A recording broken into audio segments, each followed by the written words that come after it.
Kawawa ang ating ambassador doon. Halos 100 ang kanyang binubuhay doon. Sa embassy. Natakas ng mga domestic helpers. Kasi kung hindi mo naman tinulungan niya, sisisihin. Anong ginagawa naman ng OWA ngayon? Hindi, kaya doon din, meron, Mr. Secretary, I just want to report to the nation that katatapos lang yung BICAM tungkol dito sa amendments sa RA 8042. Opo. Ito yung Migrant Workers Act. So, malamang sa hindi, baka matutugunan na rin to. Pero gaya ng nabanggit po ninyo, ang importante, dito pa lang, bago pa sila pumunta sa labas, out of the country, dito pa lang nagkakaintindihan na kung ano mga obligasyon, ano mga rights ng ating mga workers, at anong partisipasyon ng gobyerno, yung private sector, at saka mga pamilya. Ang kasama, basahin ko lang yung... Ang pwede rin pag-isipan, ano? To spread the risk once again, eh. Baka hindi ba may fees yung mga placement? Meron. Baka naman pwedeng premium sa group insurance coverage kung kailangan na repatriation. As a matter of fact, under this new law, that we hope na masasign ito ni Pangulong Arroyo bago matapos ang termino niya, ay magkakaroon ng compulsory insurance coverage that will cover ito repatriation. Mga repatriation. Meron po nga, iba pa nga mga tawag na gusto ko sana nga basahin na Mr. Secretary. Ang kinalimutan, sabi ito, galing kay Bugs ng San Juan, ang kinalimutan iniluhiya ni Kagibo ay Pilipinismo. Kaya kami nananalig na isusulong niya ang kaisipang ito na sariling atin. Ano ba ang Pilipinismo? Sa akin po, ang Pilipinismo ay ang pagrerespeto sa pagkakaiba-iba ng mga Pilipino. Ang alam nating Pilipinismo noon ay sumakop sa isang salita, isang ideolohiya, ang lahat ng Pilipino. Yan ho sa tingin ko ang punot dulo ng gulo sa ating bansa.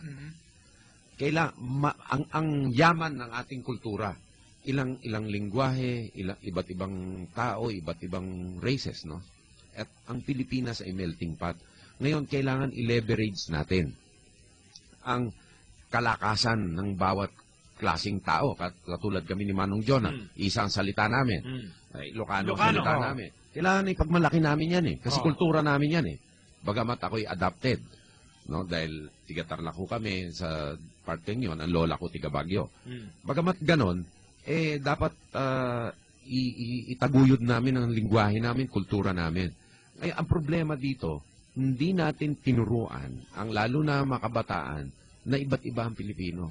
Kaya, isang klaseng Pilipino lang, pag hindi makakonform ang isang lugar na meron dangal sa kanyang lahi, katulad ng ating mga kapatid sa Cordillera, pinagtatawanan yung pagbabahag minsan.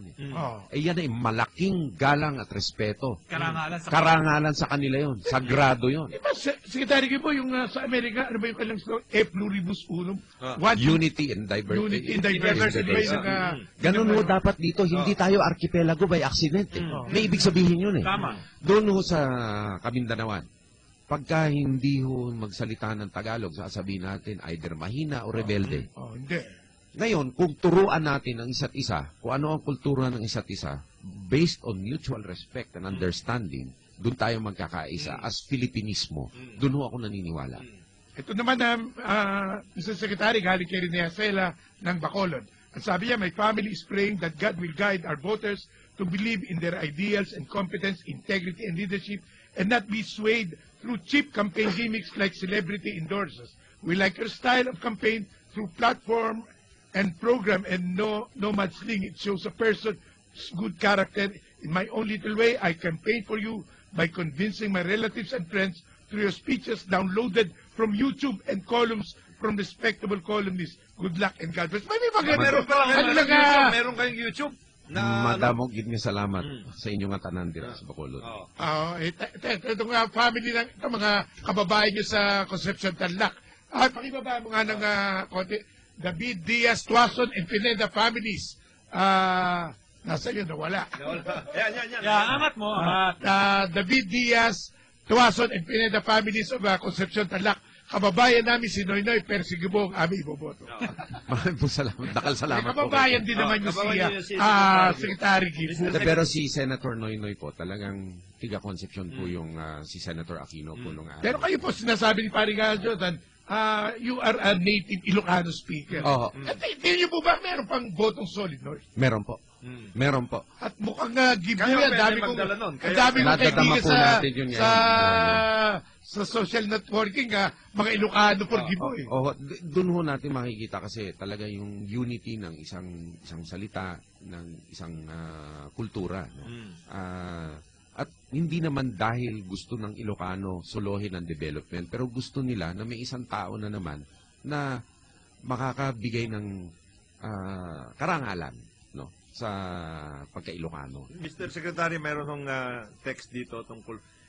Itong PCGG, lumalabas na parang remnant ito ng isang sitwasyon na ang naging kalakaran ay parang pagbebenggansa o hate. Meron bang pagkakataon na itong PCGG at some point in time ay mawawala na ito at yung mga kaso kung meron man ay magkakaroon na ng katuparan maayos sapagkat kung hindi ho mangyayari yan, para tayong dinadala ito. Wala tayong closure. Parang walang closure, dinadala natin palagi yung mga labanan ng nakaraan. Ito, Manong Jonathan, ako ay dapat maging maingat, ngunit maliwanag diyan sa usapin na yan. Pagkat ako'y naging abogado sa mga tao na may kaso sa PCGG. No. Kaya, ang dapat gawin dyan, the crucial thing that the President must do is to choose a person of unimpeachable integrity na humawak niyan. No. Ngayon, kung anuman ang kalalabasan ng mga kaso at nasa batas naman ang may maayos na pamamaraan ng pagsesettle nito na hindi lugi ang gobyerno at walang masasabi, transparent ang proseso. Ano ba ang mga kasulatan sa isang agreement? Pumayag ang korte. Ay maayos po yun. Court approved. Opo. Kaso sa ganang akin, the most crucial na aking gagawin ay ang pagpili ng tao na takatanggap-tanggap sa publiko. Kasi, Mr. Secretary, kaya ako natatanong yan, dahil hanggang ngayon, this is already, we are talking about 24 years of this thing. Hindi po pwedeng, ito, babalikatin na naman ng bansa yan hanggang sa susunod na mga taon, ano? Wala katapusan. Lumalabas naman ngayon, maski yung pinagmamalaki nila ng mga iba na administrasyon na nangyari at nagkaroon ng closure ng mga cases, most of these were the product of Compromise agreements, yes, correct. Pero Ah, ito ba, Secretary, katulad yan, case in point yung PCGG, re-reviewin niyo ho ba yung mga performance ng mga agencies na yan? Dapat. Ang sinasabi ni parang Jonathan ngayon, for 24 years, parang wala namang solid na mga Dapat accomplishments. i-review. Ngunit, sino ang gagawa ng review? Yan ang Yung tao napaka- nga. Lalo na sa akin. Dahil nakapirma po ako sa ibang mga leadings. At meron ako conflict of interest na itinatawag. Okay. Dinidisclose ko po sa publiko yon. Okay. Dahil ako po ay nag-abogado sa ibang mga tao na maharap sa mga kaso diyan. Kaya kailangan po talaga yung pagtalaga ng tao o dili kaya kubite na Para pag maliwanag. mag-aral. Mag-aral. Yun ang crucial kung sinong mag-aaral dito. Kaya napag-uusapan ni Mr. Secretary yung tungkol sa PCG lahat because this is the phase of a campaign of hate and vengeance. Yes. In the minds of a lot of people, nangyayari yan. Kayo po ba, meron bang pagkakataon na finally, we have a closure to all of these things in the past and that your presidency will be a unifying instead Exactly. of a divisive presidency? Iyan po naman ang pakay natin kaya nga positive ang ating campaign outlook kasi yung hidwaan po sa ating lipunan lalo na sa usaping pampolitika ay napakalalim, itong pinakamalaking balakid sa pagsulong ng ating bansa. Mistrust at mistrust is fueled also by personal political ends. Yeah. Kasi sasabihin, i-stereotype na ganito ang isang tao, ganyan ang isang tao. Ang sala ni Adan sala na anak niya. Association, no? Yan ay dapat itigil na ho natin. Kasi ang sabi ng banal na kasulatan, kung meron mang importante doon, huwag kang huhusga at hindi ko rin kayo huhusgahan. Secretary, Nasa proseso ito may tawag ni Arnold Albay. With a group of professional support, Gibo, ano po ang solusyon na dapat gawin para kaming mga nurses ay hindi na kailangang umalis ng bansa? We want to serve our country. Yun nga po universal participative healthcare. Hindi ba ho, dalawang bagay ang gusto nating ends noon. Increased resources para mabigyan natin ng quality medical attention, lalo na ang mga maralita, Pangalawa, increased reimbursements for healthcare professionals Oh.